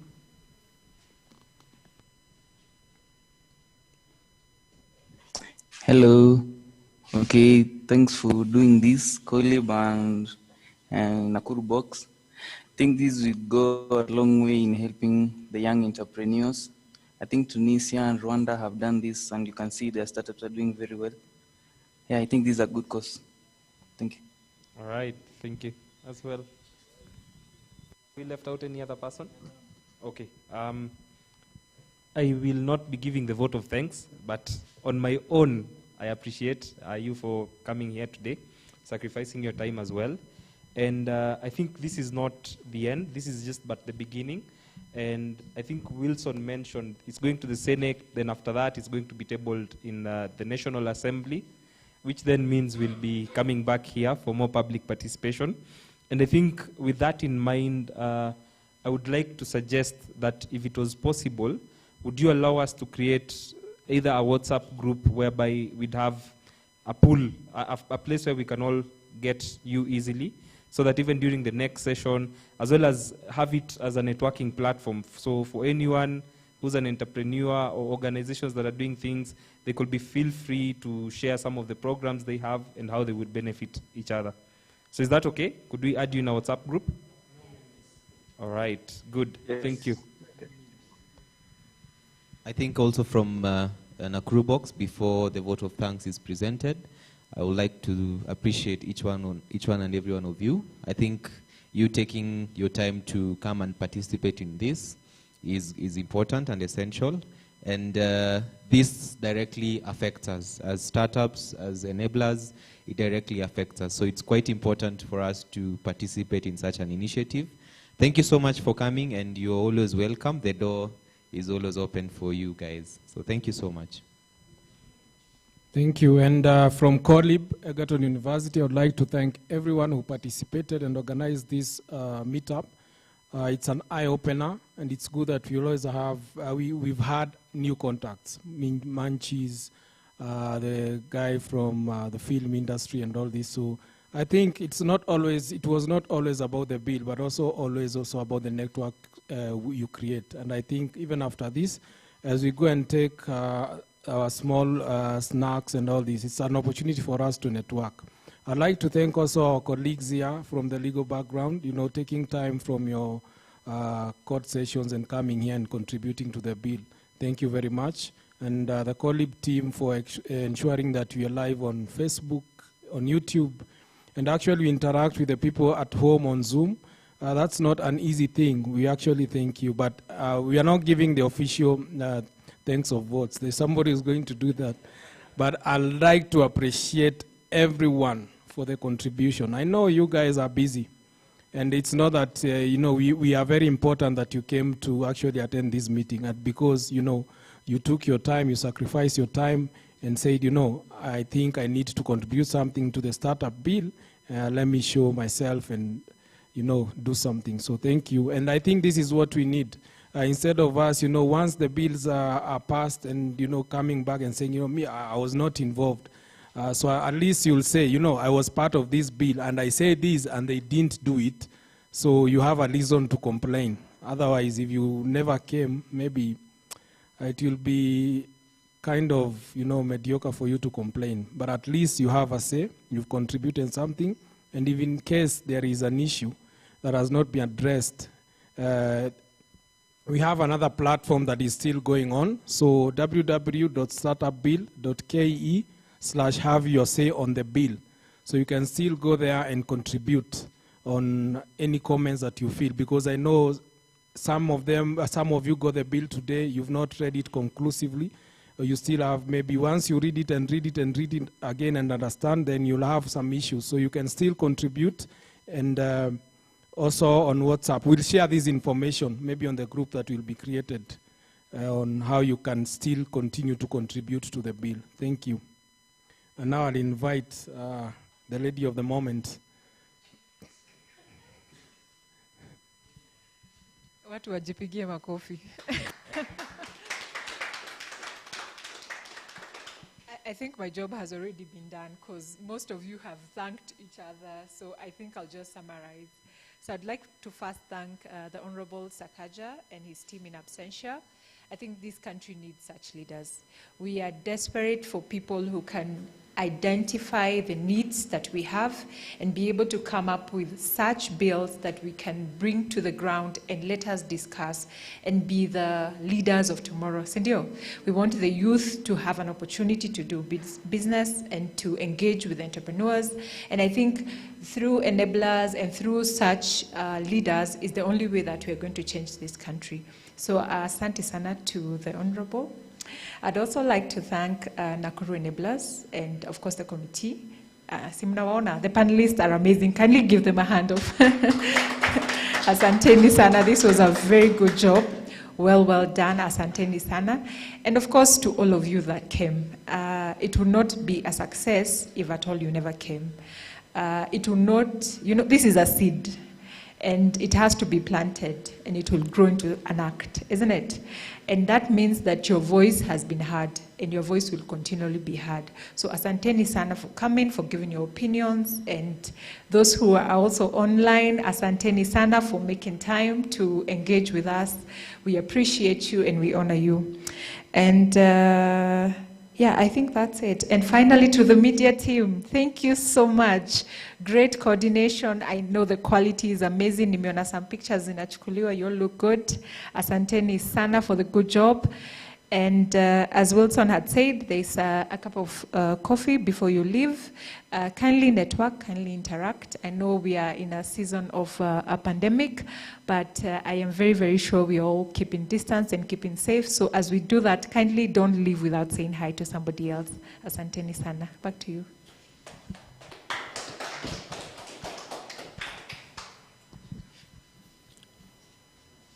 Thank you, and I think there is no comment beyond that, so it's a wrap. As we say in film. So you're free to interact, you're free to take, it's not something big, but something actually to, make sure you usiendo kama throat iko dry sana.